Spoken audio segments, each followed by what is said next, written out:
Hello again, and welcome to the third lecture. I think it's a few minutes after the hour, so I'll get started.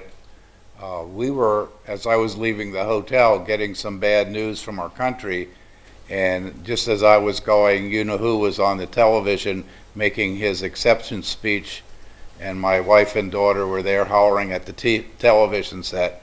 Wasn't the television set's fault, but it's the only thing available here to holler at, so that. I'm going to talk about fatigue concepts this afternoon. I think it'll take most of the afternoon to talk about that. The fatigue is a fracture mechanics concern. I'm going to talk more generally about fatigue, not fracture mechanics, and then after that, fracture mechanics. The natural development of things is the technology is introduced with the parameters that are applicable. After they are introduced, then the behaviors come. First of all, fracture toughness that we talked about last time, and then fatigue is the next one usually developed, and finally other things like environmental effects. The idea of crack tip field fracture mechanics with K was developed by Irwin in the late 1950s. And less than 10 years later, most of the other things were developed for linear elastic fracture mechanics. And then the nonlinear fracture mechanics came later. But it didn't take very long for everybody to apply that to the different behaviors. So fatigue is just one of those behaviors. And as you probably know, fatigue is a cyclic loading that leads to failure, and usually in fatigue, a crack-like defect initiates and grows. And like general fracture, fatigue has an economic impact in the U.S. of at least $100 billion a year. So it does have an economic impact. Some of the examples, many of the failures that occur are effect of fatigue. But one of the things that is well known for fatigue is airplanes. And I'll show you an example of that in a little bit. At Westinghouse, we built turbines for steam turbine and water turbines and gas turbines, all kinds of turbines to generate power. And they often had fatigue problems, especially in the blades, the driving part. When we use 60 hertz power in the US, so they would normally rotate at 3,600 RPM, and the turbine blades, long, thin things, would have a problem with fatigue, and they would very often fail due to fatigue. Now, bridges is another example. We have a terrible time with our infrastructure in the U.S. Things are getting ready to fail. And I had an interesting example. In Tennessee, there was a bridge not far from downtown Knoxville that had a lot of cracking problems. And in order to see how things were going with that bridge, they got our civil engineering department. I was mechanical, but I was good friends with all the civil engineers. Civil engineering department went and put strain gauges all over that bridge, 100 or more of them.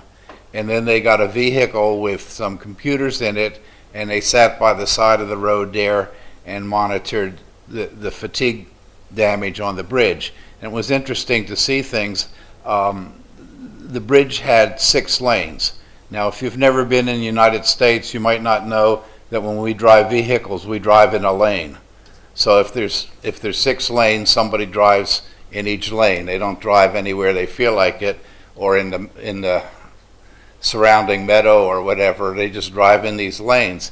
And with 6 lanes and this bridge, if you see an automobile go over the bridge, the strain gauge hardly made a dent.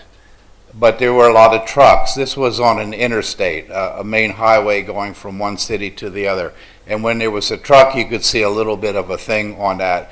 But when there were 6 trucks, 3 going one way, 3 going the other way, you get the biggest cycle. So it was kind of a random cycle thing, But the interesting part on this was that it was assigned to a PhD student, a female PhD student, to try to monitor this and to write a PhD dissertation about this.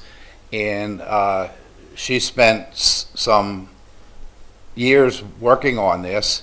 She was an Asian student from Afghanistan, and she was not very big. But the interesting thing, I was on her PhD committee, so I heard some of the stories she had. Interesting thing that they said the traffic was pretty much constant day and night, but every once in a while they had to stop all the traffic, and they got a truck that was loaded with a known load and drove over the bridge. This was the calibration truck. So they'd stop all the traffic for about a half hour and then drive the calibrated truck over that. And they did that every couple of months to see how the calibration was on their equipment. Anyway, interesting things happened when they calibrated this bridge. One time, they stopped all the traffic, and a lady came driving up fast in a car and said, I have to get through because my husband is chasing me, and if he catches me, he's going to beat me up. Well, she couldn't get through, and the husband came and beat her up. Another time, when they were doing the calibration in the middle of the night, a car came and said, my wife is having a baby. She has to get through and get to the hospital to have this baby. Well, she couldn't get through either, so she had the baby right by the side of the bridge. Interesting thing, this was supposed to be a scientific study, but human factors came into this study, so it was an interesting thing, and the female from Afghanistan did a very nice job. She did a very good job, got the PhD, and that was that, but bridge fatigue problems. Anyway, some schematics. You probably know this, but the failure we talked about yesterday, monotonic loading to failure, is fracture toughness. Cyclic loading, up, down, up, down, up, down, and finally failure is fatigue. So that's the difference between the two. And this is our subject for today. And here is this airplane again, the one we talked about on Monday a little bit. It was a 737 again. Aloha was an airplane that was in the Hawaiian Islands and flew from one island to the other. Big business. People go to vacation in Hawaii and they like to see all the different islands, so they often take these. This 737 isn't real small, but it's not real big either, so it's sort of in between. What happened here is the fuselage parts were riveted together, and you'll perhaps know, or I'll show you, that things like hulls, notches, and the like are really good sites to develop fatigue cracks. So all these rivet holes develop little cracks, or most of them, and they started to grow. And after they grew enough, they all went together suddenly, and the top popped off. So they had this convertible airplane. And again, the pilot landed that with only one fatality. But the important thing here was it started our Federal Aviation Administration to do a big study about old aircraft, and especially fatigue in old aircraft. So that was an important thing. And this happened, I think, in the late 1980s. They didn't have many airplanes in the 1800s, but late 1980s. And the whole decade then after that was devoted to that study of aging airplanes. So these are the three areas I want to talk about today. High cycle fatigue is kind of a linear elastic approach to fatigue, stress versus life, and we'll talk about SN plot. And then low cycle fatigue is kind of a nonlinear loading type, and strain versus life is used. And then the real fracture mechanics approach, which is crack growth rate, and D80N versus delta K. So we'll talk about each one of those a little bit. High cycle fatigue, stress life, S for stress, N for cycles to fail, is this. A specimen is subjected to cyclic loading. A cyclic amplitude is imposed, sigma sub A, cycles to fail counted, and sub F, and the result is one plot point on the SN plot. So if you do about 8 or 10 specimens, you can create a curve. And then you can fit that curve with either semi-log law or a log-log law. Very often the log-log law is used. If you plot each axis log and then fit it, you get this power law, as you probably know if you're an engineer. Here are the definitions that are used in the stress life approach. The cyclic stress sigma A is the stress from a median to the maximum or a median to the minimum. It's the half range, not the full range. So sigma A is a half range, and then one cycle is a load going from the beginning to the maximum point, back down to the minimum point, back down to the beginning. So this is one cycle. All these definitions were not my idea. Somebody else defined them, and so they turned out that way. Here are the words for that. And so there's a maximum stress, a minimum stress. The sigma A is a half of the range. And often then the mean stress is also used, which is the average of the maximum and the minimum.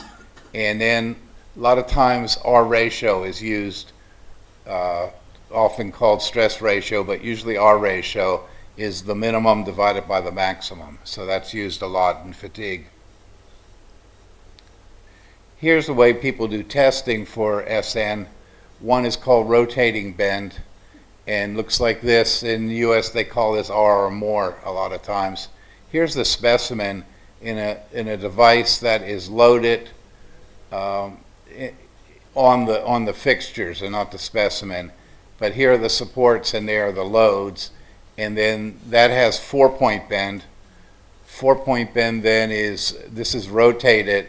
So the point here goes from being a neutral axis down to the bottom where it's maximum tension, around to the backside, neutral axis again, zero stress, up to the top where it's minimum and back to zero. So every rotation there is a cycle and can do pretty fast. It's kind of like a lathe, a machining tool lathe that spins around maybe 30 cycles a second, so 30 hertz or so. The thing about this type of test is that it can only have zero mean. So the mean stress is at that neutral axis point is always zero. Now the other one that can be non-zero mean is called reverse bend, and usually a flat specimen that is kind of a plate is put in a device and then loaded with an eccentric wheel.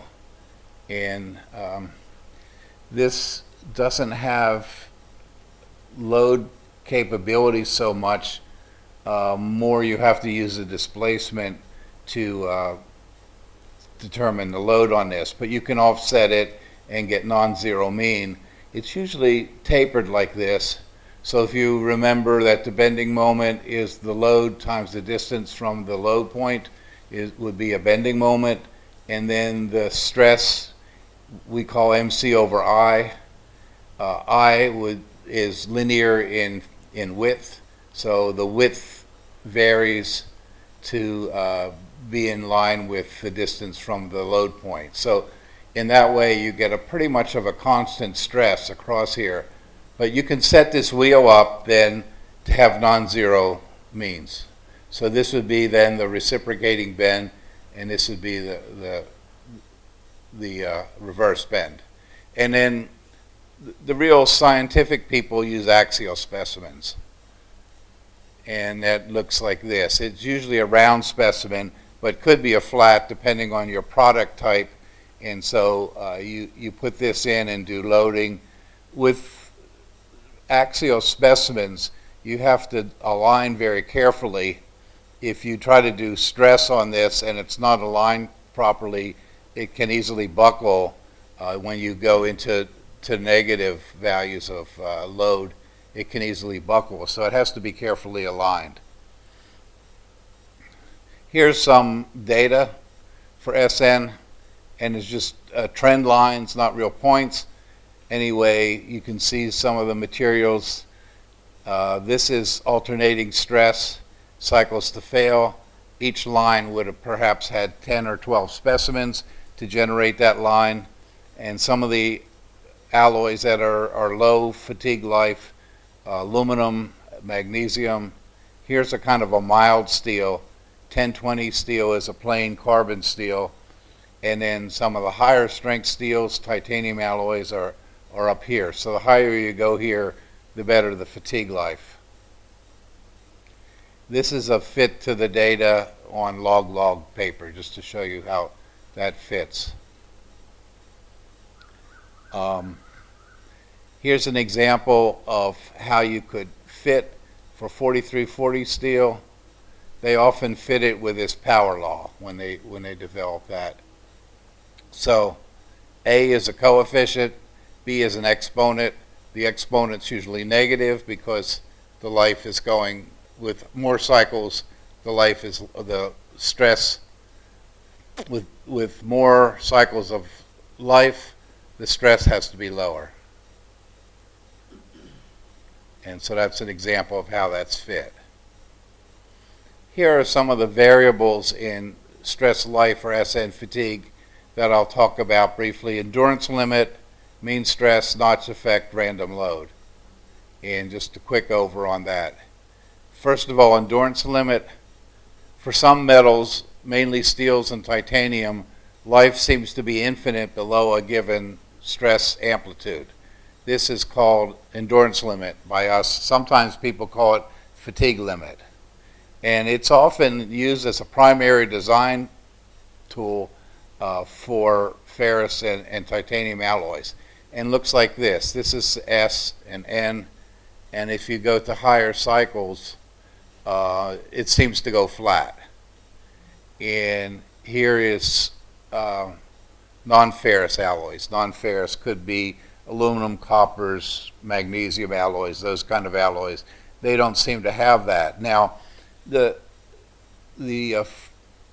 endurance limit is usually defined somewhere between 1 million cycles, the low end, and 100 million cycles on the high end. And one of the problems is that life of many structures is way out here. When we designed a turbine for steam turbine use, the life in 40 years of service used to be about 10 to the 11 cycles. I don't know what you call that, but 10 to the 11 is out here somewhere. Now, if you want to do a test in the laboratory and you run your test at about 30 hertz, you can get 2.5 million cycles in a day. So if you want to go 1 million cycles, it's less than a day. But if you want to go 10 million cycles, it's 4 days. If you want to go 100 million cycles, it's about 40 days. A couple things about long-term tests. Long-term tests are not good for a couple reasons. One, if you're doing them, say you're a graduate student and you want it to go way out here, and it takes 400 days for each sample, by the time you would be finished your test program, you'd be ready to retire, and you never get the degree. But the other thing we found out when I worked at Westinghouse in the lab is that nature doesn't like long-term tests. Every time we ran on a long-term test, something happened to the machine. Often we'd get struck by lightning. You get a big lightning storm, it would knock the power out. We had backup power, but going from regular power to backup power, the machine would go crazy. Wang, wang, wang, specimen be destroyed, and the whole test that was going for about 5 months would be destroyed, and you wanted to stop it after 6 months, but you never got there. So don't ever do long-term tests if you can help it. So what happens out here is a little bit unknown. At the University of Tennessee, we got a machine that ran 1,000 hertz, and people wanted to do fatigue tests, but two things happen with a 1,000 hertz machine. When you run a specimen of metal at 1,000 hertz, it warms up. So if you're doing a room temperature test, you don't know what the real temperature of the specimen is. It just warms up. And the other thing is the machine breaks down all the time. So it was broken down most of the time, and when it did run, it wasn't very good. So you really can't run much more than about 30 to 60 hertz on a test. And and you can't get data out here. It's just not possible. This is the same thing over again. I wanted to show you some real results. Now, I don't know if you can read this. I can't read it real good. I worked with a professor in Chile for a number of years, and he gave me these data. These were from a hydroelectric water wheel, and they were having fatigue problems with that, so they ran a bunch of tests. And all these tests, they run things in Spanish. So in Chile, they use Spanish. So the thing I wanted to point out here is, as you're getting a lot of cycles near the endurance limit, you get a terrible amount of scatter. And you can see that if you look at the green points. The green points, these are 2 failures, and that's about 3 or 4 million cycles to fail. Here's 100 million cycles and no failure. Every time you see an arrow, it's no failure. So this specimen with no failure was the same stress as that specimen that failed in 10 times less. And this one is a lower stress. So near the endurance limit, there's an awful lot of scatter. And to get an endurance limit, then you got to run a bunch of tests and draw a line. Now, they drew this line because there were no failures below it. These are all run-out points. Same thing with the blue. Okay, for mean stress effects, most of the data are given for tests run at 0 mean. That rotating bend test is a real simple test, and people like to generate data with that. But most of the applications then are not 0 mean. They can be non-zero mean. And so you have to have some way of adjusting the result from 0 mean to a non-zero mean. So in this equation, this is the endurance limit, or the stress amplitude when you have a 0 mean. And this is a stress amplitude for a non-zero mean. And then this is the mean stress and ultimate tensile strength. Oftentimes people adjust endurance limit with this, but it doesn't have to be endurance limit. So this is the Goodman equation, and some people use it, some people don't like that. So here's a test with 0 mean, non-zero mean. Very often in a fatigue application, you have a non-zero mean like this, that you have a 0 load or almost 0 load when you have a part that's not running. And as soon as you start running it, it goes to a maximum stress. And then when you shut it down again, it goes to 0. So from 0 to maximum to 0 is often called start-stop cycles. So a piece of machinery goes start and stop. And here's what happens in the data if you want to see actual data. So here is a 0 mean. This is non-zero mean and increasing. So for a positive mean stress, what you get is a lower stress amplitude for the same number of cycles to fail. Or if you go the other way, for a given stress, you get much longer life with lower mean stress. Just some more of the same. Want to talk about notch effect. Very often, if you have a notch, round hole, some kind of a bolt hole, rivet hole, whatever, it's a very good place to start a crack. And a lot of times, well, in the airplane example, that 737, all the cracks started around the rivet holes. So you have to do something to account for a notch effect, and people use the stress concentration factor. This K is stress concentration and not stress intensity factor of Irwin. Stress concentration factor is a maximum stress at the tip of a notch or hole versus the average stress on a part. And you can see here is a round specimen with a notched radius, a smooth specimen, and this is the fatigue life of the smooth specimen. This is the fatigue life of the round specimen. And the notch radius here is one little bit more than 1.5 millimeters. Here it's only 1/4 of a millimeter. So the sharper you make that notch, the worse the life is. So you can see the life is quite a bit smaller when you have sharp notches. So sharp notches are really bad. If you do a quantitative analysis, I used to do this with the students in a machine design course, the quantitative analysis of fatigue. You put a little bit of a hole or a notch in a piece of material, and life is really knocked down, especially if you take a notch and then a non-zero mean stress together. You can get life to be orders of magnitude lower. So another variable in stress life fatigue is called random loading effect.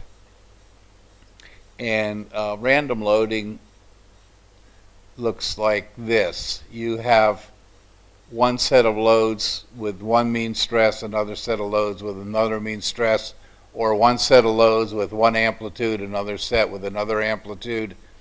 Now, in this equation, you have little n's and big N's. The little n is the number of cycles that you might impose at a given set of stresses. And the big N is the number of cycles it would take to fail. So if you're doing the fatigue analysis and you use different load cycles or mean stresses, you got to, for each case, figure out what cycles to fail would be to get the big N. And then you make that fraction. If the little n is equal to the big N, that means you've cycled it to failure, so that's a 1. But if it's less than the big N, then you would say that you imposed a number of cycles, but not enough to cause failure, so the fraction of the number of cycles imposed to the number of cycles to fail is a damage fraction. And then you add the damage fractions for each one until you get to 1. Now, all the fatigue people I know say this doesn't work for most cases. But in general, it's the best on average. So a lot of people use it. It doesn't take account of sequencing, other things like that, but there's no better way to do it really than that. So here would be, say, N1, N2, N3. You would take number of cycles to fail for each case, add them together, and get fatigue damage fraction, and then once you get to 1, it should fail. Now, the extreme application of this could be like this. Here's a random loading, and it's a big mess. But this is typical maybe of many applications where you have a lot of cycles in random loading. What they did with this is take each cycle and determine its mean and its amplitude. So the range here is the amplitude. The mean here goes across the top. And for each kind of set of 5, range of 5, they decide where to put the point. So they get one cycle to be here and another cycle there, and then they keep counting up.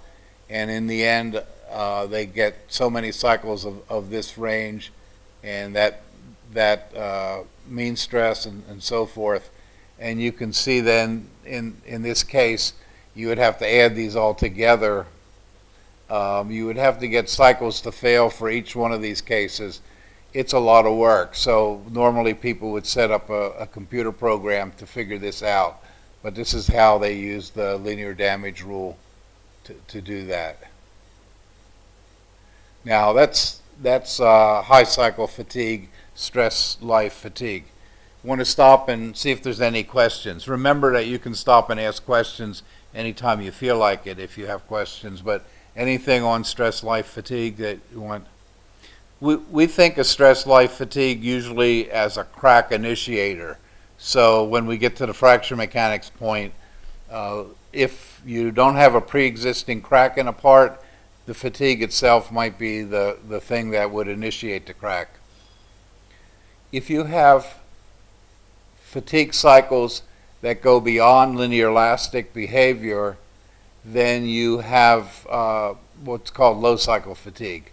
As you can imagine from a stress strain curve, when you get to high values of strain, the stress strain curve goes kind of flat. So using stress is not a good indicator of the amount of damage done. And instead, in low cycle fatigue, strain is used. The normal way to do that then is to take the total strain and divide it into an elastic part and a plastic part. And then they use this fitted law that I'll come back and get again. So low cycle fatigue uses strain as the control parameter.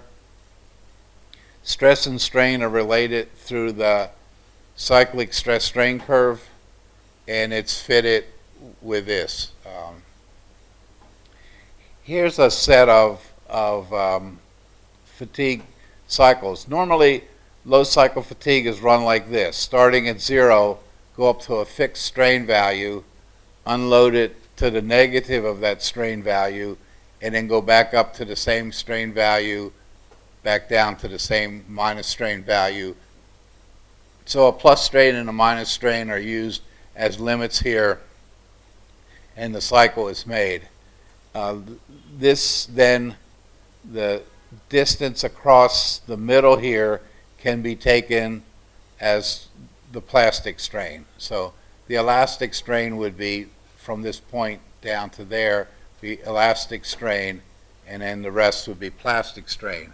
Now, in most cases, when you do this loop between fixed strain points, you get the stress to do increasing or decreasing, or not at all. So in this case, the first cycle goes here, the next cycle is a little higher, and then you keep going round and round, it gets higher and higher, and finally it saturates and gets what they call a steady state condition.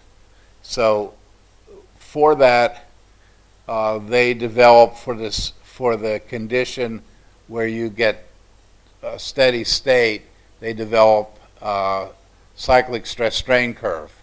So this would be the elastic part, E would be elastic modulus, and this is stress amplitude. And then these are fitting constants, H prime and N prime. So it's what you would call a power law fit to the plasticity. And different materials behave in different ways. The kind of lower strength materials would cyclically harden. And this is what this is doing, cyclically harden. We call it getting higher and higher until it saturates. It's cyclic hardening. And some of the others are cyclic softening. So here's a 2000 series aluminum. That's yield strength is kind of in the average range for aluminum. The 7000 series is a higher strength steel. The hardening here is pretty considerable. So this would be the monotonic stress strain curve, which means you get that on the first cycle. On the first cycle you would get that, and as you go on the life it keeps getting higher and higher till it saturates. Now each point on the cyclic stress strain curve would be one test. So you do this test at a fixed strain rate or strain limit, so you'd get here for a strain limits 1 point. And then you have to do all these points are different specimens. So 2024 hardens quite a bit. 7000 series, not so much. Here's a fairly high strength steel. The really high strength materials tend to soften. So here's the first monotonic stress strain curve, and after you go a while it's softened down to here. Now this is titanium alloy. This is a somewhat nickel based alloy. So you get all kinds of behavior, and the low cycle fatigue people then always work through this stress strain curve, and then they use maybe about 6 or 8 points, and then they fit it with that hardening law. Now here is the data that has been fitted with this curve here. This is the life curve, and what they do then, I showed you that you can find the elastic strain range and the plastic strain range from this curve. So this is plastic, this would be elastic, and once you have that, you can then plot one curve that is plastic strain versus cycles to fail, and one curve is elastic strain versus cycles to fail, and then add them together and get total strain. So you can see this is one test. This would be the test using the plastic strain range. This would be from the test, the elastic strain range, and then the two are added together. They're added together like this. So the total strain range has this elastic part. There's two fitting constants, and that's elastic modulus. Here again, two fitting constants, exponent and a coefficient, exponent and a coefficient. And then this would be the plastic fit, and this would be the elastic fit. This is the total. You can see here that when you get a lot of cycles to fail, the elastic is the dominant part. This is almost stress life out here. And when you get not very many cycles to fail, the plastic curve is the dominant part. This is a log scale, so from here to here is a factor of 10. So it is a pretty big jump. But then the coefficients and the exponents are determined from these curves put together on that life curve. Now, where do you go from low cycle fatigue to high cycle, or vice versa? Some people use this point where the two curves cross and say above that is high cycle fatigue and below it is low cycle. I guess it's hard to say. Everybody has their own definition, but that's just one of them. Other people use a limit like 10 to the 5th cycles and greater is low cycle, 10 to the 5th cycles and less, 10 to the 5th cycles and greater is high cycle, 10 to the 5th cycles and lower is low cycle. Some people use that. There are two things that are used. Here's a Neuber's rule to get the stress and strain at the notch tip. This would be the nominal stress, and this is the real stress and strain. The whole analysis is a little bit complicated, but so I just mention it here, the Neuber's rule. You kind of use this curve to get this line, and then you use the cyclic stress strain curve to get that line, and where they meet is the design point. So that gives you the stress and strain position for a notch, a hole, whatever. The mean stress effect hasn't been studied a lot, but one of the things is from Morrow, and Morrow worked at University of Illinois in the U.S. He and his students did a lot of work on fatigue and generated a lot of things, and this is his rule then for effective mean stress. And you can see this seems to work pretty well. The various mean stresses in these data are put together by using that equation, get a single line. But again, I don't think there's any real standard that people use.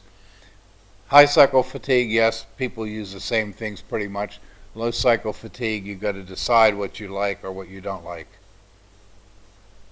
So that's low cycle fatigue. Very quick go through on that, but that questions on low cycle fatigue? So from fracture mechanics point of view then, I want to talk about fatigue crack growth. Fatigue crack growth, we use this called DADN versus delta K. And the definitions then, crack growth rate, DADN, is the crack growth per cycle of fatigue. So for every cycle, people measure how much the crack grows. And usually then it's averaged over a large number of cycles because you can't do it. It's so small in one cycle you can't do it. So DADN then is a function of the K range. The K range here is delta K, and the delta K is the total range unlike high cycle fatigue people that use half range, this is the total range. In the middle part, a power law is used in d80n delta k at the middle part of the test. At one end, the low end, they try to define a threshold value of delta k in which there is no crack growth, a non-growing crack. Here's d80n versus delta k data. These data are almost always plotted on log-log paper. So the idea, then, we talked about the parameter k in the first lecture on Monday and how the stress at the crack tip is the highest stress. So this is the sigma y here. As you get closer and closer to the crack tip, you get into a singularity and plastic zone and all this like. But in a stressed body with a crack, the highest stress is at the crack tip. And that stress is controlled by k, so it makes sense then to use k as the controlling parameter, d80n delta k. So here's the delta k again, it's the full range. And here's the k zone, and what's happening at the crack tip then is a function of that. Here are three regions, and I have them defined better here. Region 2 is the region where we spend most of the time doing analysis, because in that region, for log-log plot, you can get pretty much of a straight line. And that means then you have a power law fit when you have a straight line on log-log plot. And as you know, if you're an engineer, log-log is the saving thing for plotting data you don't know what to do with. People plot it on log-log paper, see what happens. But anyway, in this region 2 is where you get the straight line. In the region 1, you don't anymore. The crack growth rate seems to slow and then eventually stop.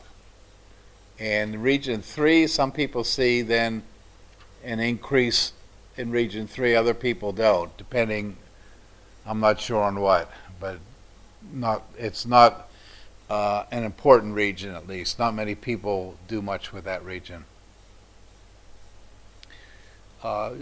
As kind of confirming d80n delta k that actually works, here's a set of data on a specimen. The fatigue specimen looks pretty much like the fracture mechanics, fracture toughness specimen, the compact. Most people use that, not everybody, but most people do.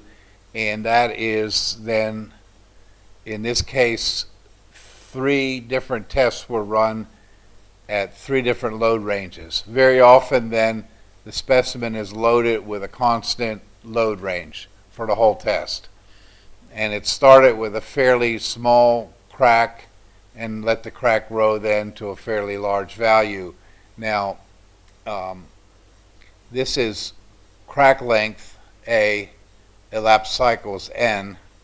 So if you take a slope here, you get d80n. So anywhere you take a slope, you would get d80n. And if you take then the point where you did the slope and get the crack size and the load range, then you go back to that calibration sheet that I had handed out the first day. So you get the little f factor and you have the load range. The delta load gives the delta k. So the delta k is a k range that is caused by load range, not by growing crack, but by load range. So each point here would have a different delta k, and then the slope here would give you d80n. So point out here, as you would expect, for low loads you get longer life, for high loads you get shorter life. So it's a difference between low loads and high loads. But if you do d80n delta k analysis, as I showed you, then you get this. All the data fall on a fairly uniform curve. So crack growth rate, delta k, one curve out of 3 different load ranges. And this is in region 2, so you can fit it with a power law. And here's the power law fit. Generally, the power law fit is very unit specific.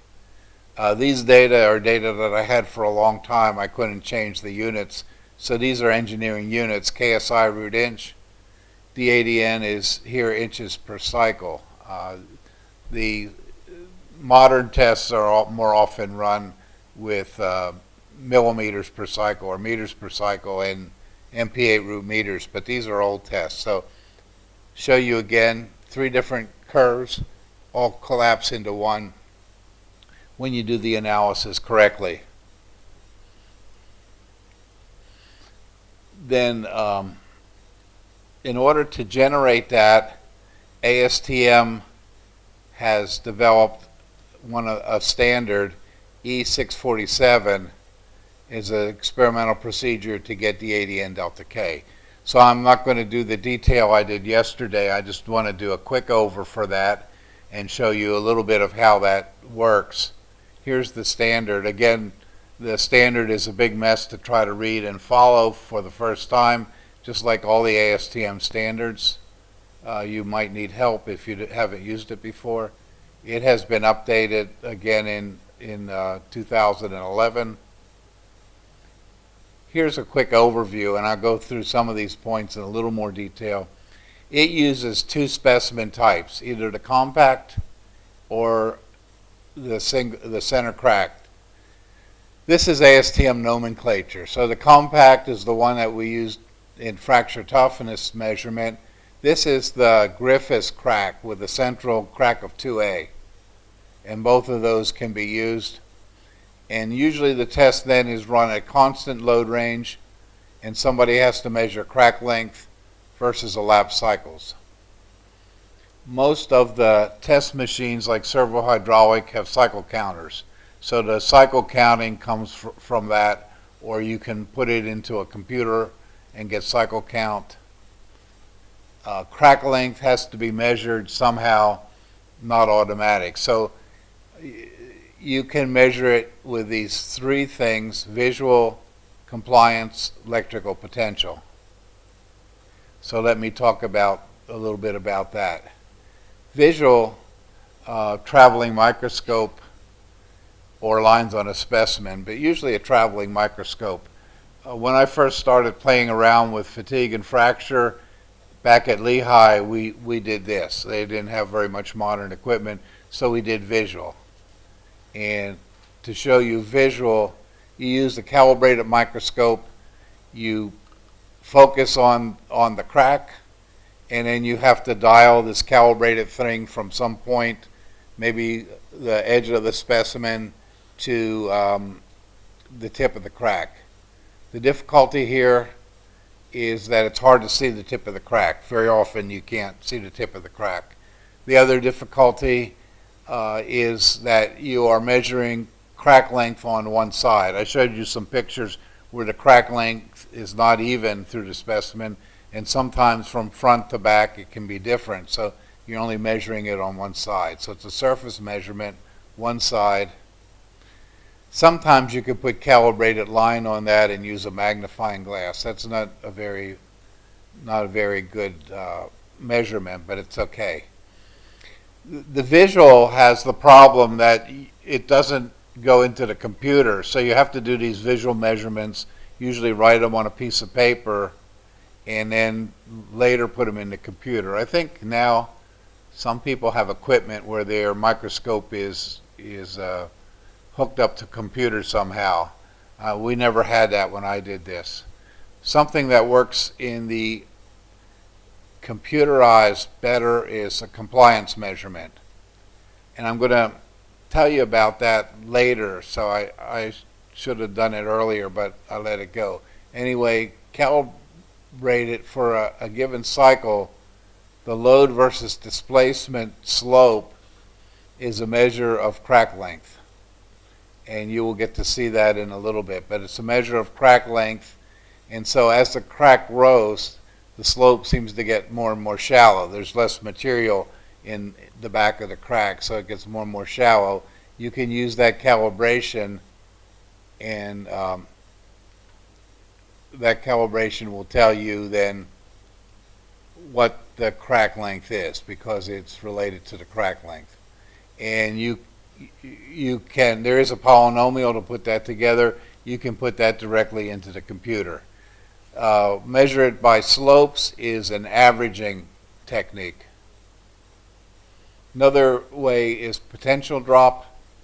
I don't know if you've ever used that here, but was popular for a while. You put an electrical current through the specimen, and then the electrical resistance changes as you get this crack growing and this area is less. So as that area gets smaller and smaller, the resistance changes. So with a constant current, I don't know if you remember your electrical engineering stuff. We all had to take that. Some of you may be electrical engineers, but those of us in mechanics didn't like electrical engineering very much. So we suffered through that. But V equals IR, everybody remembers that. So if you have this being constant, that's the current. Resistance changes as the crack grows. V changes with resistance because of that equation. So you can plot then the V versus V naught versus A over A naught. This is current going through. This is then the voltage. They have to be measured at a fairly well calibrated point. When I was at Lehigh, we used this method quite a bit. There's some problems with it. For one, if you have a electrical current loop here, and you put this would be a pin and clevis. If you use metal pin and clevis and have a metal test machine, you get another loop through the test machine. One way to avoid the second loop is to use something that doesn't conduct electricity. And we used to use sometimes ceramic pins. Now ceramic pins are good until somebody drops them and then they break, and then you got to make a new bunch of ceramic pins. The other thing about electrical potential, this can work like a thermocouple. So you could get temperature sensitivity to that. Now, we had problems at Lehigh. We were in a chemistry lab, and there was a young female chemistry professor, assistant professor, but a young professor, liked to wear long flowing skirts. And for some reason, she had to walk through our lab quite a bit. Every time she walked through the lab, she created a breeze. And if we were running a test like this breeze would make a thermocouple effect, so we get a signal from her walking as well as from the test. And you have to separate the two. And other signals you could get, you can imagine running electrical equipment like somebody running a drill or something like that, that puts a magnetic field somehow in the air that spoils that. But anyway, this is one method that people used. All these three methods then are the main ones. There's some others that people have tried and they work okay. Sometimes they're not so popular. Now, after you've measured the crack length, you have crack length versus lap cycles, and you have to analyze crack growth rate. The most popular way to analyze crack growth rate is called the Secant method. Well, not the most popular, the easiest, I guess. I should say the easiest. You take two adjacent points and you measure the slope between the 2 points. So you have the difference between this point and that point in crack length, and divide it by the difference between this point and that point in elapsed cycles. And that gives you DADN when you do that. So each set of 2 points, you can get a DADN. Then you can get a delta K by just taking the crack length for those 2 points, and it's best to take the average. You can take top or bottom, but the average gives a more accurate record. So you take the average there, and that gives you then delta K. You get that crack length, go to the calibration that we had, PF over B squared to W, and you get that. Now, one of the problems with secant for actual data, real tests don't give nice aligned things like I've drawn here. I made these up. Real tests, you get maybe one point's a little bit high, the next point's a little low, so that slope's a little low, and then the next point's high, that's high. So you can get some really bad scatter if you're not careful. And then the bad scatter looks bad on your research paper. So one of the things that people use to analyze fatigue crack growth is the incremental polynomial, it's called. Incremental polynomial works like this. Usually 7 points are chosen, and for those 7 points, a second order polynomial is fit. Second order polynomial just means parabola. So it's kind of a parabolic fit there. And for that fit then, you can write the equation of the parabola, take the first derivative gives you dAdn. You can take the middle point, and then you get delta k from the middle point. So if you're taking 7 points, it means you start at the beginning, 1, 2, 3, 4, 5, 6, 7, and the fourth point is the first place you get data. And then after you've done that analysis, you drop 1 point, pick up the next point, and you get, again, try that out, or do that same analysis. So you keep going up, up, up, and then you get to the top, and your last data then is from fourth to the last point. So you lose a lot of data that you could get with Secant. Secant can give you data for each set of points, although much more scatter, and this gives you much smoother looking data. This is in the standard, the E647 standard, and is used pretty much because you can computerize that. So it's not a lot of trouble to do that analysis if you computerize it.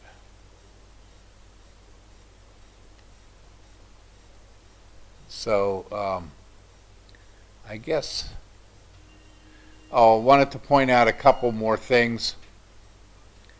Size requirements. There is a size requirement for a compact specimen and for the center crack specimen. The size requirement here is like that for K1C. Remember K over the yield strength squared? K1C had a 2.5 out front. This is a 4 over pi. So 4 over pi is a little bit greater than 1.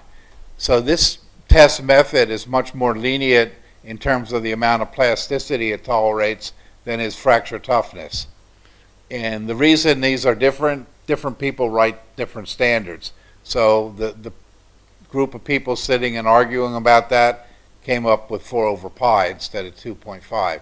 Now the middle crack or the center crack specimen has this complicated formula which essentially says net section stress should be less than 80% of the yield strength.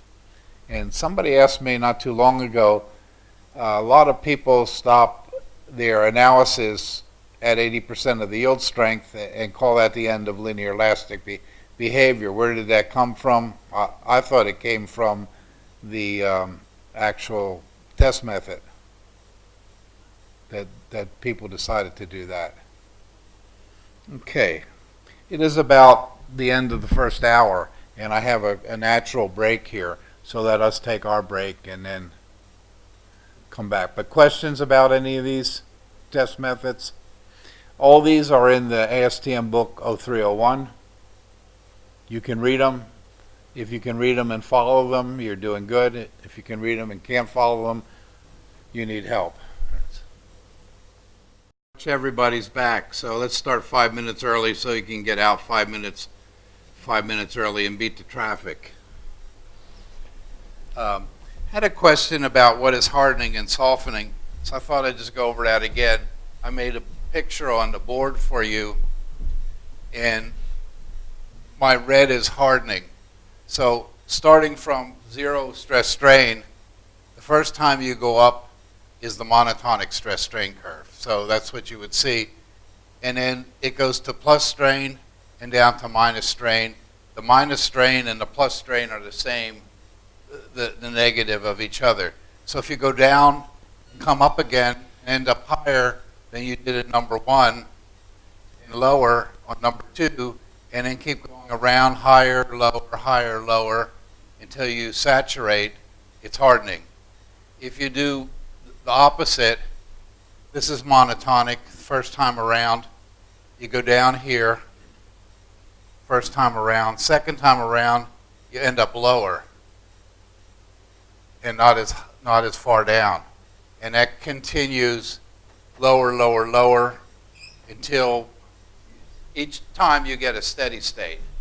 So here on my picture, this is actually hardening then, because the first time around is here and down to there. And then the second time around is a little higher, and then the third time a little higher yet, and gradually you get higher and higher, but gradually you hit what's called steady state. And when you get to the steady state, then the hardening or the softening is complete. So that's hardening and softening. And if you do low cycle fatigue, you have to take account of that kind of stuff.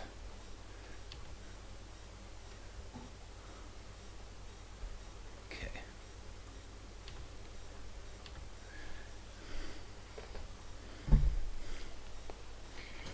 Now, this is a natural consequence of what we just went over, the test method, E647, and how you do it and what some of the data look like. But I want to talk about the data a little bit in fatigue, because what happens is interesting in fatigue crack growth.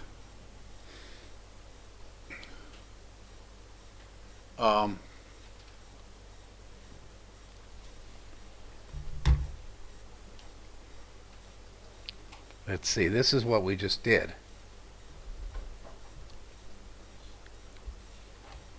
Oh, that was my machine.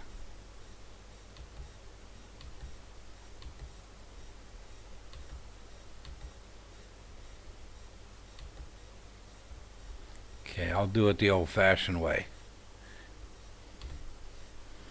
Okay, that should do better. Fatigue properties.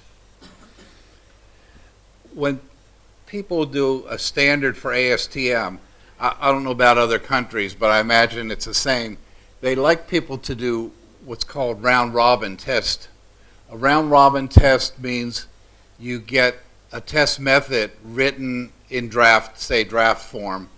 That draft form is distributed around the country or around the world, and then you get material and specimens made from that material that are all identical. The identical specimens are shipped around to different labs. In this case, the D80N delta K fatigue crack round robin was done when that E647 was in its infant stage, the very beginning of it, to see how well people could follow that and to see if it made sense. And this is a result. Here are all the different labs testing. You can't read them very well, but I think there were some 20 labs. This was done in olden times. In olden times, when people wanted to run a test, they would propose to run a test and they would be able to do it. In modern times, when people want to run a test, they ask the sponsor for money to run a test, and the sponsor says, no, we don't have any money to run a test. If you say we want to run a round robin, the sponsor says, what good will that do for me? No. So the only way in modern times to run stuff like this is to sneak in the middle of the night and run it on your own time and your own money. So that's the way things have gone. But this is the olden days, back before most of you were born and old people like me were around. And I think at least Europe, Canada, US. I don't know about Asia. The Asian people that really got into testing early were the Japanese. And as I told you first day, nowadays I get many, many papers I see from India. So people in India, people in China are really doing a lot of research, probably more than people in the US, at least in my field. Anyway, back to the point of this. Everybody had identical specimens. They had that draft method for doing fatigue crack growth rate and see if they could generate the data. Now, if you look at this, there's some scatter. The scatter should not be material, but mostly test technique. If you go on here, this is a log scale. From the bottom to the top of the scatter band, you get about a 3-to-1 difference. My take on this is that this is probably all test technique. So test technique can give you quite a bit of scatter. Now, that goes into looking at some data. When people ran data for structural steels, and by structural steels, these would be ferritic, body-centered cubic, and the like. And this is KSI yield strength, but you can see the lowest here is 45 and the highest is about 300, so about a 6-to-1 difference in yield strength. All of the data fell within a scatter band. This scatter band is about 5-to-1.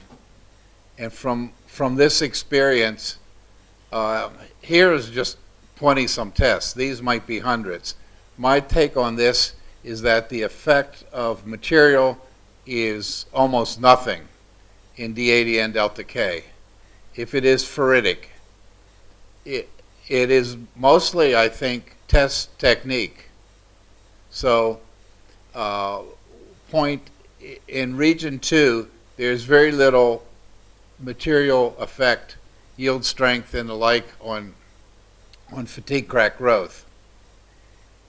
Here's another steel I want to show you. This is aluminum alloy, and same thing. All the data for aluminum fall within a nice scatter band. Now, aluminum doesn't have quite the range of yield strength that steel does. If you have 2-to-1, that's about it. Steel has maybe 10-to-1 in some cases. Anyway, between aluminum scatter band and steel scatter band, there's a big difference. So if you look at this, when you look at delta K is 10 right here, goes straight up to the upper scatter, top of the scatter thing, the crack growth rate is about 10 to the minus 5 for delta K of 10. That's the upper bound. If you go back to the steel, delta K of 10, the upper bound is just a little bit more than 10 to the minus 6. So between aluminum and steel, there's quite a big difference in the D80N delta K result. But within an alloy type itself, there's very little difference. So the alloy type seems to determine what D80N delta K is more than actual variations in the material. And people looked at things, if you are a materials person, you worry about heat treat, grain size, all that kind of stuff. Didn't seem to make much difference here. It's just the alloy type.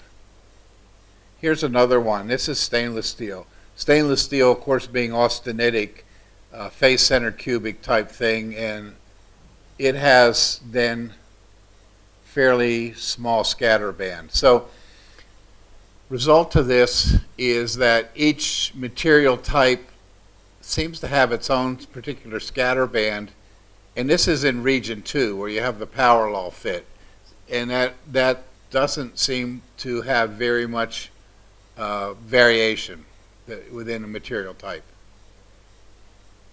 Okay, let me then show you this.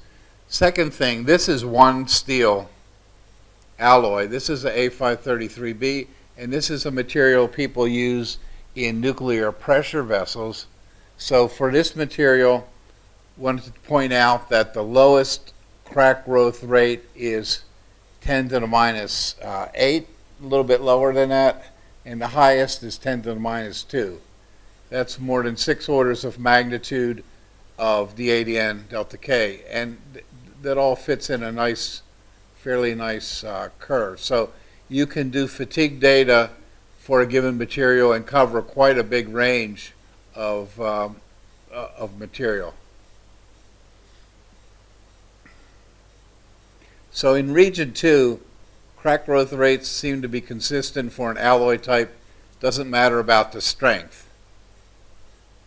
And I'm not sure about that. I'll skip that. But think that scatter is likely to be related to test technique more than material differences. The thing I was going to point out then, that here is a set of data and there's an upper bound. Since running a fatigue test is a lot of problem, if you have a structural steel, you can pretty much use this upper bound instead of running your own test and be pretty sure that that's a very conservative crack growth rate.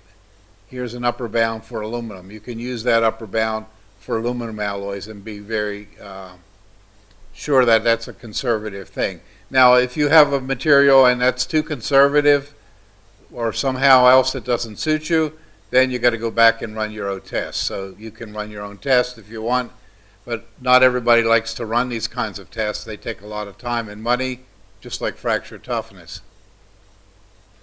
Nothing at all like running SN. SN is pretty easy and cheap. This is a lot more trouble than SN.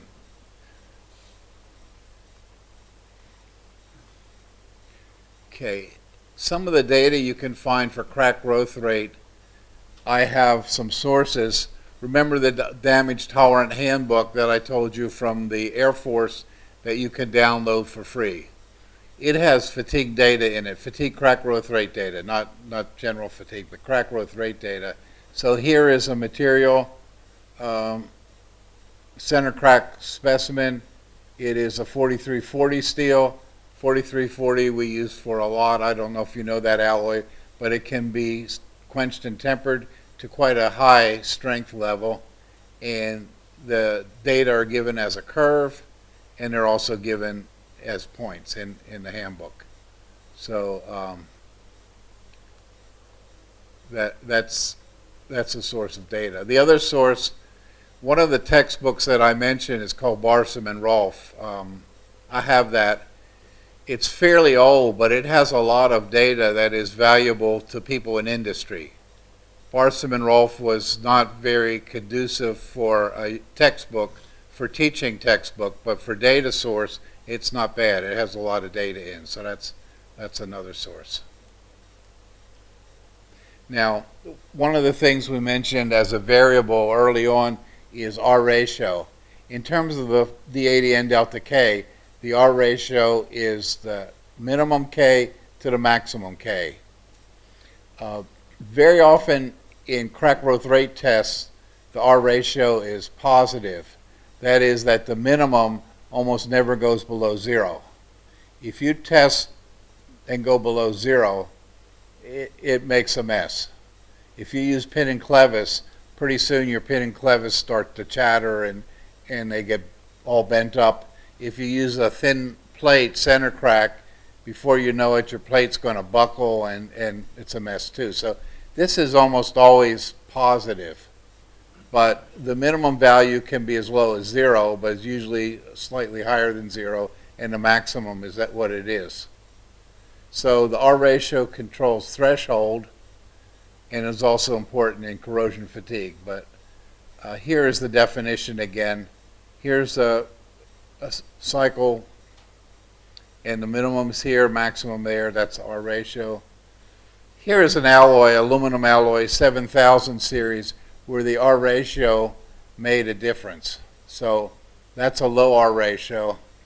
As you went up in R ratio from about 0.1 to about 0.5, the crack growth rate increased. If you take this line here, it's about a factor of 2. So it's not tremendously different, but it's a little different. The fact that there are R ratio effects, then like this, some of the people thought it would be important to include them in the crack growth rate law. Now the simple power law we attribute to Paul Paris. He was the first one to suggest that. And he's the same Paris that is in that Todd of Paris Irwin handbook of K solutions. So he suggested the simple power law. It has only a coefficient C and an exponent n. And so n then comes from the slope of the D80N delta K on log paper, and C would be an intercept when delta K is 1. some of the other people decided to incorporate R ratio into it, and Walker was from the aerospace industry, and because the aluminum, which is used in aerospace, seemed to show more R ratio effect than anything, he made that law up. And here's somebody named Foreman. He worked at NASA, the National Aeronautic and Space Institute, and he worked in Texas, where they don't shoot rockets here, but they monitor them. He not only put in R ratio, but he put in a critical K, so a maximum K. He had a different law.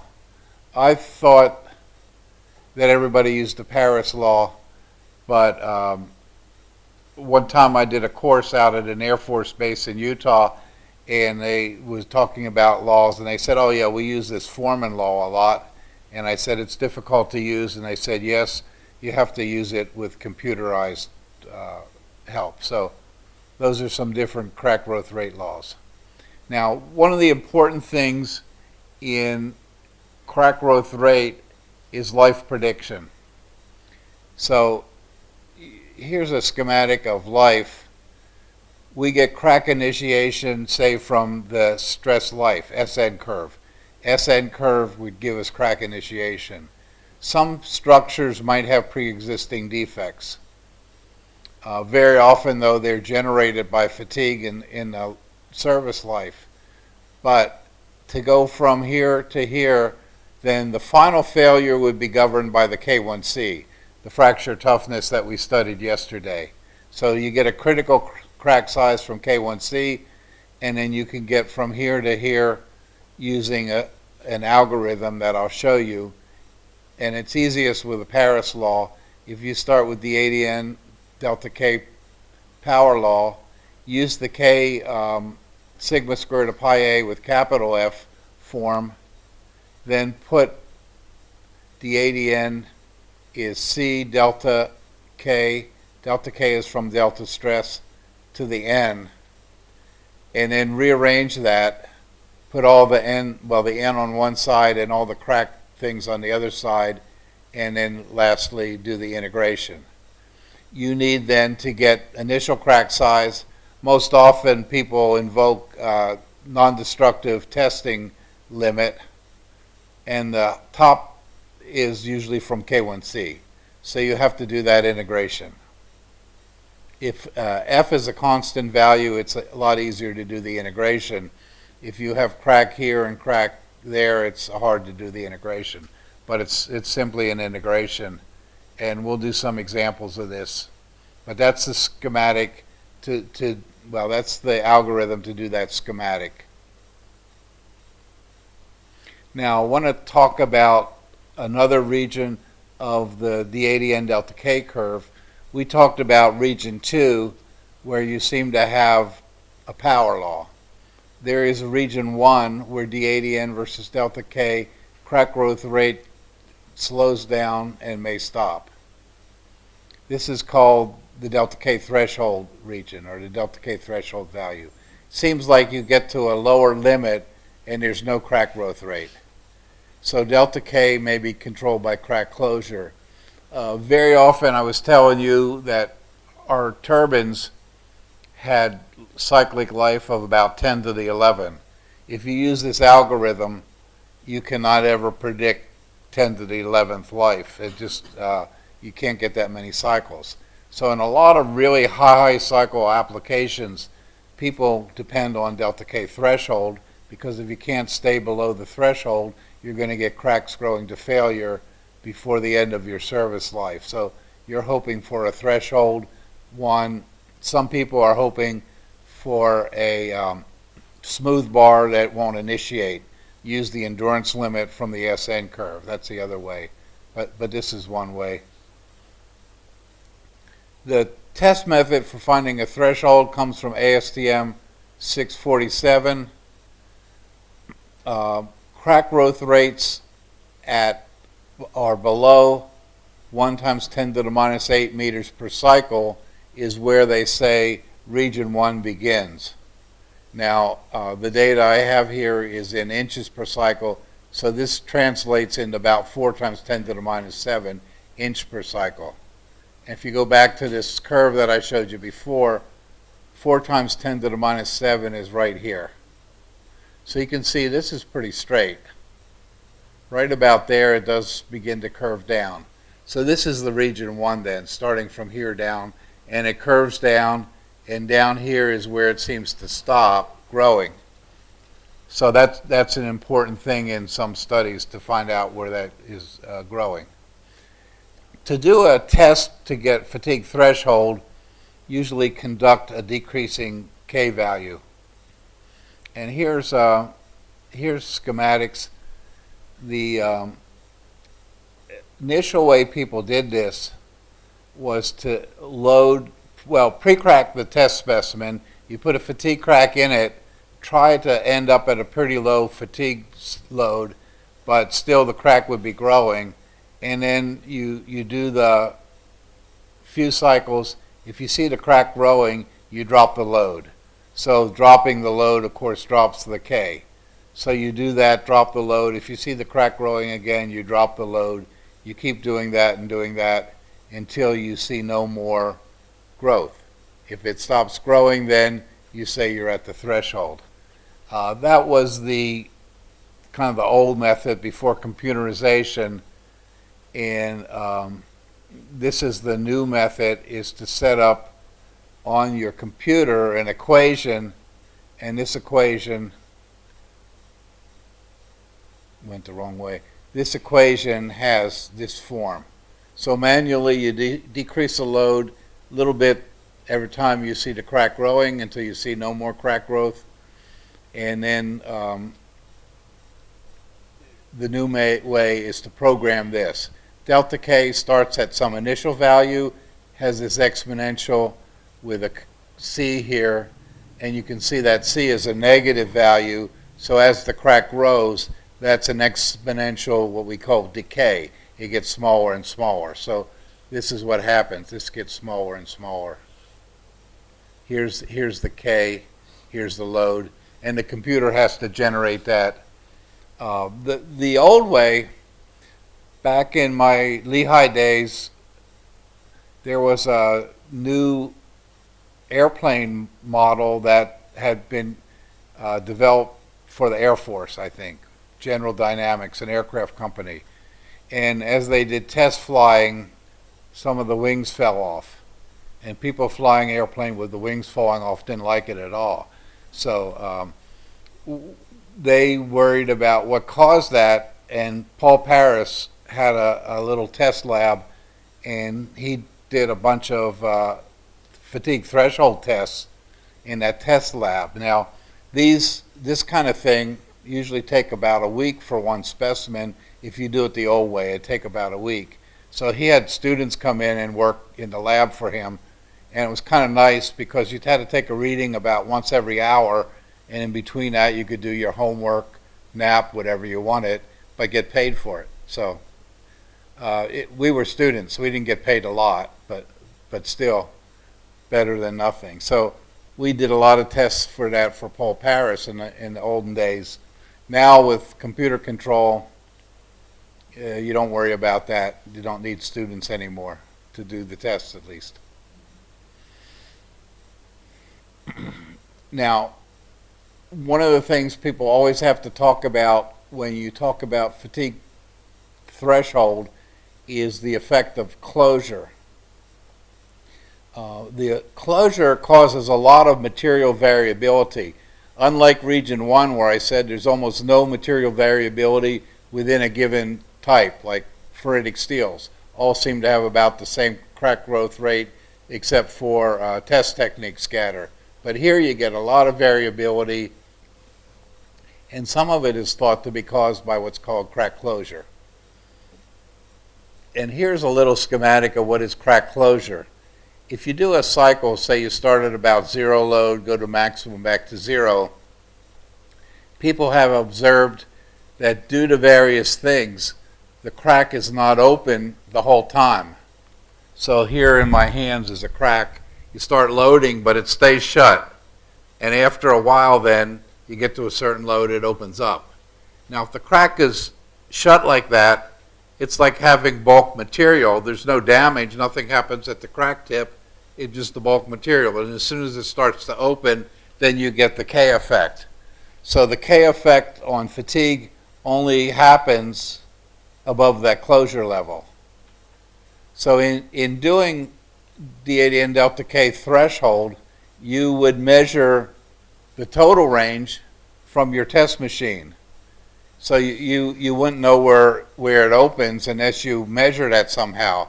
But normally your test machine is going to give you this, the total range, but it's this from the closure level, or the opening level, some people call it, to the maximum where you do the actual damage. What causes the closure? Many different mechanisms, but some of them are plasticity induced. So as you get big plastic zones near the crack tip and then try to unload, it seems to close the crack before you get to zero load. Some of the other things that we have seen is rough surfaces. So here's one case where really big grains, big jagged grains, can cause that because the crack is opening and closing, seems to get unaligned, and then the little bumps that come from the rough grains seem to interfere with each other, cause closure. And here's another one that we've seen a lot, oxide debris. When you do this in environment, normally crack growth rate is faster in environment than it is in air, but if you have some debris like oxide forming, you could get the crack to close. So we saw that. We were doing tests with hydrogen sulfide one time. Hydrogen sulfide's a bad thing they have around oil wells and gas wells and stuff. Hydrogen sulfide makes cracks grow terribly fast under monotonic loading. So we tried doing a test in fatigue, and when we started doing the test, the first thing that happened was the hydrogen sulfide reacted with the steel. It was the steel, and made a sulfide layer. The sulfide layer was a solid thing in there, so the crack never opened after that, as soon as that sulfide layer, and the hydrogen sulfide then didn't result in any crack growth. Here are some other things, but this idea of something getting in the crack or the plastic zone doing that causes a different range where the damage occurs. Here's the range where the damage occurs. This is the range you would measure when you have a test machine. Now, one of the things that is happening then is that if you have a load range like this with a fairly low R ratio versus one with a higher R ratio, you might get this to be closed and have this as being the effective part, and the high R ratio is open the full time. So the high R ratio then doesn't have the effect of closure that the low R ratio does. Here are some data that I don't know where it came from, but I found it one time a long time ago. Anyway, all the close points are ones taking the effective thing that is from closure to the maximum, and the open points are the total range. So you can see the total range has a big effect of R ratio. Here's a low R ratio. The low R ratio would have a lot of the cycle in closure and not much of it being effective. The high R ratio would have the whole thing being effective. So as you go from low R ratio to a little bit higher to a little bit higher, it all blends into one full curve. Now, this data illustrates the point, but makes me wonder a little bit. If you look at the data here, d80n meters per cycle, they go down to 10 to the minus 11 meters per cycle. That's pretty small. That's smaller than an angstrom. I don't know how they measure crack growth rate that small, but nevertheless the data is there. One of the effects of closure then is the overload effect. I don't know if you've ever heard of that, but if you're cycling at a given range that's not very big, and all of a sudden you have a spike, an overload spike. Normally that overload spike causes your crack growth rate to drop significantly. And this shows you that happening. What happens here is you get a big plastic bump. So going back here, that big plastic bump makes a big plastic zone, causes then the closure probably to go from somewhere down here to somewhere up there. And after that, then the crack growth rate drops off significantly. And as it grows slowly through that plastic disturbed area, it gets back to normal eventually. This is called overload delay effect, and could be very useful. Except you can't tell how to quantify it. You can't really say that overload is going to give me 1,000,000 cycles of good or 100,000 cycles of good. Nobody's ever quantified it. They just know in a qualitative way it makes things better. This has been shown. People do proof tests. A proof test is where you have a pressure vessel or a pipe and you want to see if it's going to burst if you overpressurize it. So they overpressurize it, and if nothing happens, they expect if there was a crack in there, you'd get this phenomenon, and things wouldn't fail as quickly as they would have normally. They used to say that people who were testing new airplanes would do that thing. They would go into a big dive and put a big stress load on the wings of the airplanes, and if the wings didn't fall off, then they thought the airplane would last longer. Of course, if the wings fell off, it wasn't a good thing. So in playing with region 1 and effective closure, they normally want to measure where this closure happens. And the thing that you can do is look at the slope of load versus displacement. When the crack is open, you get a lower slope than when the crack is closed. So if they can measure that point where the slope changes, that's the point where the closure is. Now another effect of closure is this, short crack versus long crack. In a really short crack, there can be no closure. Now closure affects the crack growth at this low level, so there can be no closure because there's no crack body. Really short cracks might be in the order of microns, say some microns or so, really short cracks. And so when they do fatigue at the real low delta K levels with really short cracks, they see a funny phenomenon, kind of a hook, that the crack growth goes down, down, down as you develop closure, and then back up again, and it develops. This would be a long crack thing. Long crack would be done on a regular specimen, and that regular specimen would be about 1 inch crack or so, of the order of a ½ inch to an inch, or in the order of 10 millimeters to 20 millimeters. Some people find for really short cracks the growth goes down, down, down, and it eventually stops because you haven't gotten to the threshold yet. So that's an effect of closure that really never happens here with the really short cracks. Here's a problem for you to work, and we still have about a half hour or 20 minutes or so that you could take a look at this and see if you can get it started. I think I'll talk about the solution next time because we have extra time on Thursday, so tomorrow. But try playing with this a little bit. Here's fatigue crack growth, and this is in engineering units because I don't have the solution in regular units. But I want to point out a few things. This is a compact specimen, so you have to use that chart. The W is 2 inches, the B is 1/4 inch, and the A is 0.6 inches. Now one thing about the fatigue test is that you don't usually have a very thick specimen. Normally for fracture toughness, this would have been about 1 inch, but here it's a 1/4 inch. 1/4 inch so you don't get a big tunneling effect of the crack as it grows.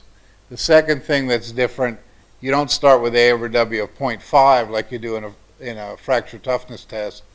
The reason you don't do A over W of 0.5 is because that wouldn't give you enough crack growth. You get the d/ADN delta K to increase by having the crack grow because you normally run at a constant load range. So the load range is from 100 to 1,000, so the delta here would be 900. So from the data I'm going to show you, you should generate a d/ADN delta K curve. I think you can't do this unless you have a computer. And then here's a second problem. If you have a delta K threshold of 5 KSI root inch, what load range would not cause propagation of the above, starting with this crack length and starting at 100 to some load? If you have trouble or want to convert, 1 inch is 25 millimeters, 1 pound, 4.448 newtons. So here are the data. The fatigue data are in inches. The cycles are just cycle numbers. And you should do what I called the secant analysis. That is, take two adjacent points, get the dA and the dN from here, dA and dN, and then get the delta K from the crack length and this load range. So I guess for starts, you should write these down on a piece of paper. Then I'll show you the set of things. So I'll give you a minute to write down whatever you need from here. And now I'm hoping that you eventually get to download my notes, because once you download my notes, you'll have them somewhere.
Okay, here are these.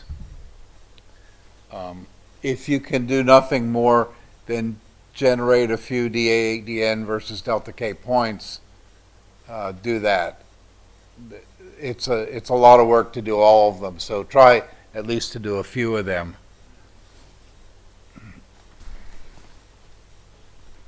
And if you have questions, I'm going to be here.